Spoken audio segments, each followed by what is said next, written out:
Aujourd'hui, c'est le quart de finale. L'inarrêtable Liz Johnson a battu successivement Bomershine, Otalora, Joliffe et Matt McNeil. Elle affronte maintenant l'anglais Jack Blyth. Va-t-elle une nouvelle fois l'emporter ? C'est ce que nous allons voir avec Marc et Bruno aux commentaires. À vous, messieurs. La joie, le plaisir et le privilège de vous retrouver pour la suite de cette 13e édition de la Bowling Promotion Tour Master Series. On est au bowling La Sphère ici à Fontaine-le-Comte. On continue avec ce format palpitant du Step Ladder.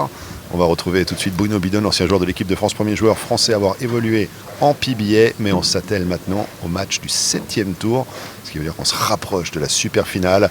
Liz Johnson, la membre du Temple de la Renommée, face à Jack Blyth, le Britannique. Jack Blyth en train de s'équiper. Bruno, bonjour à vous. Et là, ça va être un match absolument exceptionnel. Ah, et bonjour Marc, c'est clair que c'est quand même une belle affiche. Un jeune joueur anglais qui en veut et une institution. Donc là, qu'est-ce qui se passe concrètement ?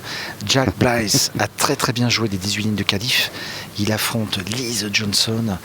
Il doit avoir quand même un peu la pression, Jack. Mais il attaque quand même très fort avec une boule.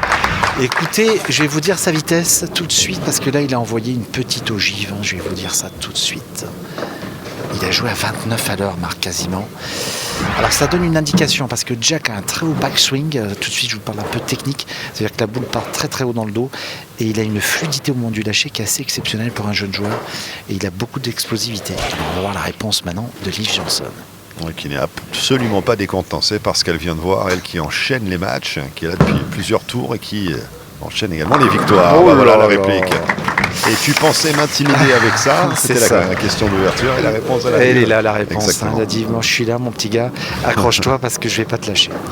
Donc c'est une entrée en matière relativement intéressante. Les deux joueurs se neutralisent et on continue, on part sur la frame numéro 2. Et l'avantage pour Liz, c'est qu'elle peut continuer sur la lancée. Elle a ouvert avec un strike et elle peut doubler d'entrée également pour transférer la pression de nouveau sur les épaules de Jack Blyth. C'est tout à fait ça. Et Jack, son petit désavantage, c'est qu'il est jeune. C'est un jeune joueur de 18 ans. Il y a une qui, c'est la 10 debout. Ouais. Dommage. Elle a joué à 27 à l'heure, donc elle a un petit peu accéléré la boule. Donc là, après, tout est possible sur ce type de match. Normalement, l'avantage est au numéro 3, c'est-à-dire Jack Blyth, parce qu'il a moins de matchs, il est moins fatigué psychologiquement également. Et Liz, elle enchaîne déjà 4 matchs. Donc. Mais après, l'école inverse, c'est que Liz maîtrise totalement le wheelage. Elle a ses trajectoires, elle a ses petites habitudes sur la piste, alors que Jack, lui, il s'installe dans la piste. Donc, c'est difficile à dire qui va prendre l'ascendant sur l'autre sur le plan technique. Après, sur le plan mental, les deux joueurs sont à peu près dans la même condition. Je pense que Jack a vraiment envie de gagner Liz et de retrouver Daniel McEwan. Donc on va voir, ça promet quand même du beau spectacle. Oui, du spectacle. En veux-tu, en voilà. Jack Blyth, lui aussi qui a cette routine d'amorce très intéressante avant de travailler l'approche sur la piste. Ouais, et regardez ce backswing, Marc, comme la boule monte très haut dans le dos. Regardez. Ah oui, là, il faut déjà la souplesse pour y parvenir. Oh, la 10 la 10, Jack. C'est la cruauté du bowling aussi. Alors Jack est entouré de très près. Il a une cellule familiale qui est tout autour de lui. Sa maman est très proche. Il partage le bowling depuis plusieurs années. Et j'ai parlé avec sa maman ce matin pour une petite confidence au petit déjeuner. Et je lui ai dit, tu penses que ton fils va gagner? Elle m'a dit absolument. Donc on va voir la suite des opérations. Écoutez, c'est le moins qu'on puisse attendre d'une maman, ceci dit, Bruno. Ça, c'est vrai. Mais bon, quand on voit qu'est-ce qu'il y a devant, Daniel McEwan, il faut être quand même assez confiant. C'est sûr. Et regardez cette boule de sperme, Marc, comme elle est belle. C'est pas mal, ça. Un petit peu coloré, là. Mais bien sûr. C'est beau, Moitié jaune. Ouais, moitié blanche, moitié rouge. C'est très sympa. Ça fait trop de moitié, ça, je crois. Ah oui, il y en a 3. Regardez, elle arrive. C'est une boule IBF, Fédération Internationale de Bowling. Tout simplement. C'est les couleurs de la Colombie, vous voyez, avec le jaune. C'est vrai. Jaune et bleu. C'est une boule spéciale qu'il a eue pour les championnats du monde junior. Donc je vous donne l'info, Marc. Wow, vous savez tout. Je suis bien renseigné. Vous êtes un peu notre envoyé spécial dans les coulisses du bowling international. Jack Blyth avec ce moment important dès la 3e frame. Une grosse tension. On a un strike de part et d'autre, spare de part et d'autre. Et là, c'est l'occasion vraiment de construire pour la suite. Construire. ensemble, construisons notre avenir. C'est ça. La construction. Fine, hein. Ouais. Elle est fine, il laisse la quille 2. Alors Jack, lui, il a d'autres petits rituels. Alors regardez, il a un petit sachet un petit peu de magnésie, hein, c'est pour garder la main totalement sèche. L'autre petit, alors je vous explique un peu les jargons bowling, hein. Là il a son petit chiffon pour enlever l'huile de la boule, et après on met la main sur le retour de boule, il y a de l'air qui sort, donc c'est pour avoir la main totalement sèche au moment du lâcher, très important bien évidemment dans cette discipline. La magnésie, on utilise ça il y a beaucoup de joueurs qui utilisent. Oui. On le voit pas forcément souvent. Pas tout le monde, mais dans le sachet, là, c'est pas vraiment de la magnésie, ça ressemble. Hein, c'est une matière asséchante. C'est pas la magnésie de l'haltérophilie. Non, c'est pas la même. Voilà. Okay. C'est une matière qui permet de garder la main très sèche. Et c'est très important, bien évidemment, au bowling. Et Liz Johnson, a une petite fenêtre de tir marque. Elle pourrait striker et prendre un petit avantage. Avantage Liz peut-être. Avantage Liz, oui. Avantage Liz Johnson, troisième femme. Moi, elle m'impressionne. C'est la première fois que je la commente en direct. Je l'ai vu bien sûr gagner tous les tournois pro, j'en ai vu pas mal. Elle a gagné plusieurs fois l'US Open. Mais là, je la vois en vrai, très près des pistes. Et ce qui m'impressionne, c'est cette régularité. C'est une machine. Et là, on le voit vraiment, hein, c'est impressionnant. L'émotion, il n'y en a pas en fait. Hein. Elle joue. C'est ça. Boule après boule. C'est ça. Et c'est vrai qu'on peut rappeler qu'elle est là depuis le troisième tour de mémoire. Hein. Elle avait été face à sa compatriote Lindsay Boomershine, 192-184, la victoire. Ensuite, elle a battu Manuel Otalora, le Colombien, Gwendal Joliffe, le Français, Matt McNeil dans le 6e tour. Et maintenant, elle est face à Jack Blythe et elle continue encore et encore. Et oui, c'est ça qui est fou, Marc. Elle continue ses séries de strikes. Quand est-ce qu'elle va s'arrêter? Peut-être à la fin. Elle va peut-être aller jusqu'au bout. Jusqu'à la finale, c'est Dennis Greenhide. Elle est incroyable. Alors, petit clin d'œil aussi à Jack sur son maillot. Regardez, il a une petite. C'est lui, hein, un dessin un peu parodique. C'est très marrant, ouais, j'adore. Caricature. Ouais, c'est fou. Hein. C'est sympa. Hein. Les jeunes, ils font des petits clins d'œil comme ça. Je trouve ça très original et très sympa. C'est ce qu'il faut, des personnalités. Ah, magnifique ce strike de Jack. Ouais, il se remet dedans, Jack, tranquillement. Mais alors, il est venu l'année dernière, pour info, il n'avait pas le même comportement. C'est-à-dire qu'il avait un comportement, c'était la première fois qu'il faisait des matchs télé, il avait les yeux toujours grands ouverts. Et là, ce que je constate, c'est qu'il a l'habitude maintenant de la télé. Il est focus, comme on dit, sur son jeu. Il est vraiment dans le match. Il n'y a rien qui le gêne. Et donc, il joue son jeu. Il y a une grosse différence entre ça et l'année dernière, entre cette année, et l'année dernière. Et ça compte à haut niveau. C'est un peu le processus de maturation au fur et à mesure du temps. On engrange de l'expérience. Et c'est ça, voilà. Et Jack est vraiment dedans, là on le voit, hein. Il est dans le match, il n'est pas distrait, et va-t-il doubler? Ah, dommage. À 10. À 10 qui reste debout. Attention avec Liz qui est à l'affût. Alors ce qui est très dur, hein, c'est quand vous avez Liz Johnson face à vous, et vous commencez à enchaîner les 9, ça vous énerve, hein, parce que vous vous dites... Je vais être puni. Et c'est ça. C'est un peu ce que disait Matt McNeil dans l'interview d'après-match lorsqu'il a subi cette défaite face à Liz Johnson, où tout s'est joué sur une boule. Matt nous disait, écoutez, c'est de ma faute qu'on en soit arrivé là. Je n'avais qu'à soigner mes boules avant cela, et je n'aurais pas eu cette situation un petit peu compliquée. Et c'est ça. Ben oui. Et chaque 9 qu'on voit, finalement, ça met le joueur dans cette disposition qui risque à un moment donné d'avoir une boule qui pourrait faire la différence entre victoire et une défaite. C'est exactement ça, et Marc. Et ce qui se passe, c'est que Jack ne joue pas mal en fait. C'est ça qui est fou, il joue pas mal, mais il joue sur pression, on va dire. Il est un peu plus il s'énerve un peu quand il lâche la boule, il est moins relax parce qu'il sait que derrière, quoi qu'il arrive, Liz risque de striker, de doubler, de tripler, de quadrupler. Qu'est-ce qui se passe dans sa tête? Eh bien, il est moins relax et ça joue beaucoup au bowling, ça. Alors Liz va-t-elle tripler? Elle fait ses petits pas, vous avez vu, c'est fou cette gestuelle. Ouais, c'est ritualisé. Hein, et après, il y a 3 petits coups vers la gauche, c'est très impressionnant. Après, il y a le façon. Ouais, superbe. Encore 3 à la suite, Bruno. Ouais. Il y a ces petits pas, ensuite les grands pas, et ensuite on libère la boule et le bras qui sert de balancier comme ça. C'est incroyable. Alors on avait Valentin Saunier, Strike Machine, mais là on a Woman Machine, hein, parce que je ne sais pas comment l'appeler d'ailleurs. Mais... Wonder Strike Machine, c'est Woman. C'est ça. Ah là là, qu'est-ce que c'est incroyable. Ouais, très très fort. là, elle est en train de trouver son jeu à la fin du tournoi, mais c'est là où il faut en fait, c'est dans les finales télé que tout se joue. Et elle était, je vous dis, je vous le répète encore, mais elle est passée à côté des qualifs, mais alors là, elle passe pas à côté de ses finales. Aïe, aïe, aïe, alors là, c'est le big split. Ça n'existe pas le terme, c'est moi qui viens de l'inventer. Oui, mais c'est ça, hein, 7-10, c'est le c'est plus Jean-Claude Van Damme. Ouais, c'est ça, c'est le Grand écart. Grand écart.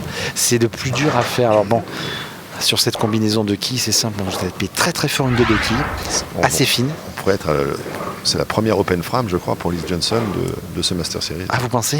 J'ai pas regardé les stats, mais c'est possible. Elle a raté.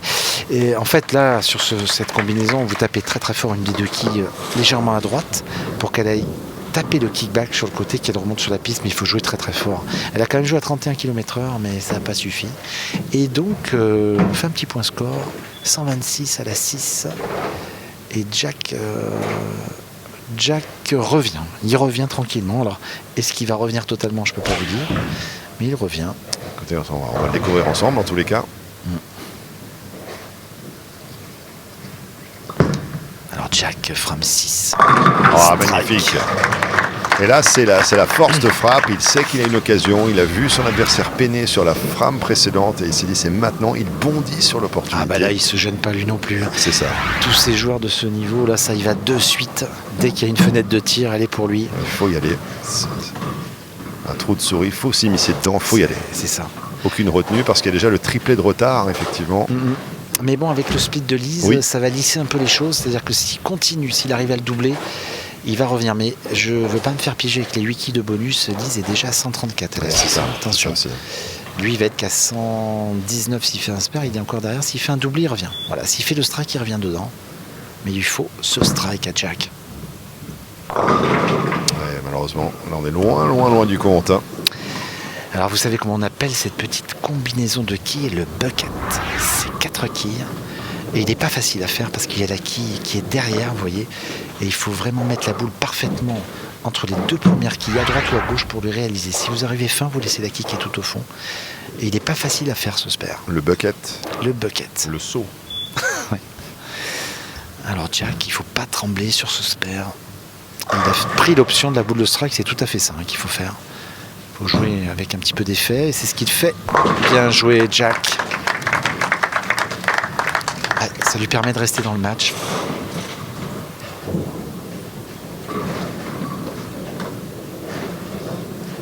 Ouais. 129 à la 7, et Liz Johnson est déjà à 134 avec handicap à la 6. Elle n'a pas joué cette frame. C'est fou. Johnson, voilà, elle sort, on se souvient, du 8-1 sur la 6, attention.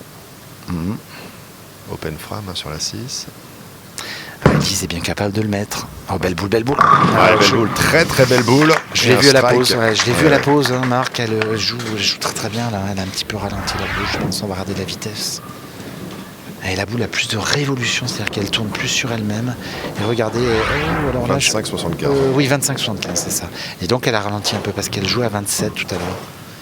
Le 29 qu'on voit, c'est le spare de Jack. De Jack, qui a envoyé quand même une petite mine. Hein, on dit 30 à l'heure, ça va vite. Ça voyage vite sur une piste de bowling, croyez-moi. Alors, on parlait des poids des boules. Bruno, on est aux alentours de 7 kg. Hein. C'est ça. Pour toutes les versions, même féminines, un peu moins. Pas forcément, parce que en américain, donc on parle en livres, et les femmes jouent souvent en 15 livres, les hommes en 16, mais il y a des femmes qui jouent en 14. Hein. Et l'avantage d'avoir une boule lourde par rapport à une boule molle. Oh, superbe. Oh là là. 2 d'affilée. Et comment se dédouaner après l'open frame de la 6e frame. Ah et là, mais attendez, vous avez vu ce doublé là, elle a couché les quilles. Waouh. Je pense que dans la tête de Jack, ça doit commencer à gamberger un petit peu. On retrouve moins la sérénité de début de match. Hein. Et oui, hein, il est plus dedans, on le voit, hein, il est moins facile. Mais qu'est-ce que vous voulez faire face à ça? Vous avez la meilleure joueuse du monde qui enchaîne. Je sais pas, il doit se poser quand même quelques questions. Il a lâché l'affaire là. La boule n'est pas dans la bonne zone de jeu, est trop écartée à droite et il laisse ses 3 quilles. Alors ça fait pas ses affaires parce qu'il a fait 6 tout à l'heure, là 7. Et je vous dis, à haut niveau, vous fait strike 9. Et là 6 et 7, c'est un mauvais signe pour Jack. Alors juste pour finir, Bruno, sur le propos que nous tenions avant par rapport au poids des boules, est-ce qu'on a un avantage à avoir une boule plus lourde par rapport à une boule plus légère par exemple? Alors en théorie oui, mais en pratique pas forcément, parce que les 8 lâches que nous avons en compétition, c'est pas le poids de la boule qui compte, c'est la qualité de la technique, c'est-à-dire de la révolution, de la coque. Et en fait, le poids a tendance à pousser les quilles vers le fond. Quand vous jouez avec une boule plus légère, vous avez tendance à avoir un meilleur brassage des quilles. Donc il y a 2 écoles, c'est pareil. Il n'y a pas une vérité scientifique, on va dire, ça dépend de beaucoup de paramètres. Absolument, très très belle réponse. Merci. Bruno, le professeur Bidon. On va vous appeler le professeur. Oui, c'est pas mal ça. C'est sympathique. The professor. C'est bien. Je vieillis, c'est vrai. Hein, vous savez. Je vais bientôt avoir des cheveux blancs. Alors écoutez, Et des lunettes. En cheveux blancs, je pense que je vous bats. C'est vrai. Par contre, en lunettes, je n'en ai pas encore. Donc, Je vais bientôt avoir les cheveux blancs et vous les lunettes. Il n'y est plus, Jack, ça y est. Alors là, il y a une explication à ça. La première, c'est que mentalement, je crois qu'il a lâché l'affaire. C'est-à-dire qu'il s'est dit, dès qu'il a plus, à partir de la 7e frame, il a malheureusement pas enchaîné strike. Il a fait 6, après 7 et maintenant 8. Et mentalement, il n'y est plus. Donc ça veut dire que là, il se dit, c'est bon, Lise est meilleur que moi. Et là, ça pardonne plus les pistes. Hein. Quand vous n'êtes plus mentalement dedans, c'est fini. C'est fini, total, c'est fini. Et oui. Et Lise, elle est tranquille. Hein. Lise, elle est tranquille. Elle est tranquille, elle le sait. Et on voit cette sérénité affichée. Son langage corporel beaucoup plus décrispé. Elle déroule son schéma comme elle fait match après match depuis bien longtemps maintenant sur cette piste. C'est clair, hein, c'est fou. Hein. Ah là là. Elle a fait juste un split, mais c'est le 7-10, hein, sur une boule quand même qui était mi-poche, mais c'était pas une mauvaise boule. Hein. Mais Lise est impressionnante aujourd'hui. 3 petites avancées du pied gauche, le pied droit qui arrive. Ouais, c'est marrant. Hein. Gros orteil au niveau du talon. Et 1, 2, 3, grand pas, et c'est parti. La machine Johnson. Oh, la qui danse le tango, mais qui reste debout. Regardez ça. Elle a fait un petit tour de tango. J'aime bien cette expression, Marc. Elle a bien bougé. Hein. Elle a bien bougé. Oh, elle joue vite. Hein. Regardez, elle joue. Ah oui, là. Elle joue vite le spare. Elle est vite partie, là. Hein. Elle se pose pas de questions. Je le spare et j'y vais. Je balance. Ouais. Elle n'a pas tremblé.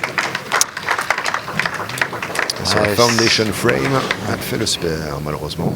Enfin, elle a quand même bien opéré avant cela. Jack Blythe, un petit peu plus en difficulté maintenant. Elise va continuer sur la 10e frame pour aller jusqu'au bout. Ouais, là, elle a quasiment gagné. Alors, Jack, il peut faire à fond 204. Elise, ils font simplement un petit strike, là. Petit strike, c'est gagné. Petit strike et c'est plié. C'est plié. Alors, attention, il ne faut pas faire de split. Lise. Voilà. 8, attention. On n'est pas sur un split, mais on n'est pas forcément dans la meilleure des positions. Attention. Attention, le jeu d'arithmétique de Bruno, le professeur Bidon. Mais regardez, si elle fait spare, c'est gagné. Mais par contre, si elle fait 1, elle perd le match. Elle peut perdre. C'est-à-dire que Jack aurait, avec un triplé, l'opportunité de gagner. Si elle fait le spare, c'est bon. Waouh. Il faut toujours être bien concentré. On prend sa boule de spare, Ouais. la boule toute rose. Les jambes L'arrêt. translucides. Ouais. Et c'est fait maintenant, le spare assuré. Bravo, Lise Johnson. Moi, je m'incline. Là, elle est quand même relativement machine de guerre, j'ai envie de vous dire, Marc. Ouais, c'est exactement ça. Wonder Lise. Ah oui, là, on va aller la voir après, mais elle est impressionnante aujourd'hui. Elle enchaîne tous ses matchs. Une facilité déconcertante. On va la retrouver facilement à Daniel Ah McEwan. oui, là, une revanche féminine. Exactement. Et voilà. Eh ouais. Je l'applaudis, hein, parce que là, je suis impressionné Oh là là là là là là. par Quelle ce... classe. Ouais, elle a la classe. Elle est incroyable.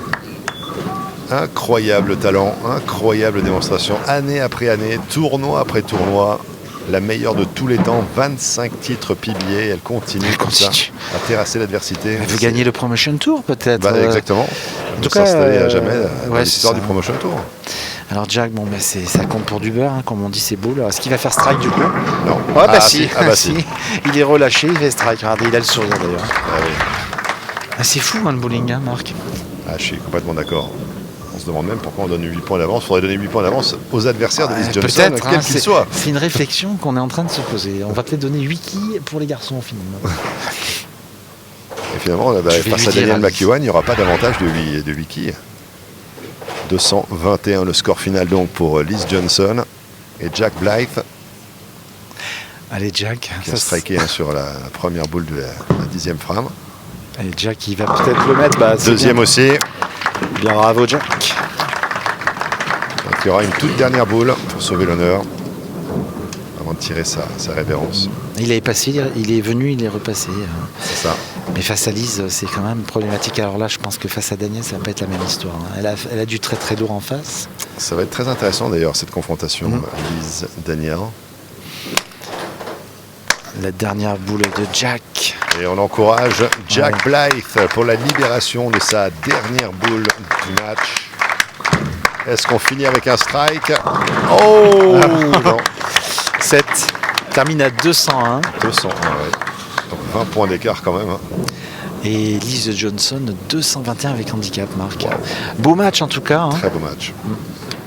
Daniel McEwan est déjà là, prêt à en découdre. Elle arrive. On va assister sûrement à un super match. C'est la demi-finale à suivre, hein, Marc. Ça va être sympa à voir. Exactement. Lise Johnson d'un côté et puis Daniel McEwan de l'autre. Les stats de ce quart de finale. Johnson domine au strike 7 contre 5. L'anglais réalise plus de spares que l'américaine 6 contre 3. Une open pour Johnson. Score final de 121 à 201. Et tout de suite l'interview du jeune anglais avec Marc. On a été chercher pour vous, mesdames et messieurs, Jack Blythe, le Britannique qui vient de se faire éliminer par Lise Johnson, la meilleure joueuse de tous les temps. Jack, a quick reaction after this defeat. We were talking a little bit off camera here. You're saying, oh my lord, Liz is just so good, isn't she? She is incredible, and to be able to bowl a match against her on TV is something that I will treasure and watch for a long, long time. And it was a great match. My ball reaction was a bit off, and unfortunately that's why I left quite a lot of buckets and just slightly hitting the head pin. But overall, it was awesome, and I wouldn't change anything about it. Voilà, Jack nous dit effectivement, quand on a la chance, le privilège d'affronter Lise Johnson sur une piste de bowling, c'est un moment vraiment privilégié, un moment qu'il va chérir toute sa vie, il va garder ses images, il regardera le match à l'avenir. C'est vrai que sa réaction de boule était quelque chose qui le surprenait un petit peu, il n'a pas réussi à trouver finalement la solution à ce problème, mais en tout cas un grand souvenir. Jack, walking away, we're about to pull the curtain down on this French event, this mini Tour de France of sorts. In the bowling world, what are you going to walk away with from this experience, a couple of days here on French soil? I mean, I did the tour last year, and it was just incredible to meet new people. And we've been blessed to have some of those people from last year come as well, and also to meet some new faces as well. It's the tour's just so special, and I'm so glad that I came and did it last year, because I'll definitely be coming and doing it every year if I possibly can. And I'm looking forward to next year already. So got a couple more matches to go, and then we can go and enjoy watching the matches when we get home. Thank you. Voilà, Jack nous dit effectivement, il avait déjà pris beaucoup de plaisir l'an passé sur le tour. Là aussi, c'était la même expérience, version 2, si on peut dire, avec d'autres rencontres, de nouvelles amitiés qui ont été créées et de beaux matchs qui se sont déroulés. Il a hâte de regarder évidemment ces matchs, la fin de ces matchs ici du côté du bowling à Fontaine-le-Comte, mais aussi les images lorsqu'elles seront proposées à la diffusion. Thank you so much, Jack. Look forward to seeing more of you in the very near future. Thank you.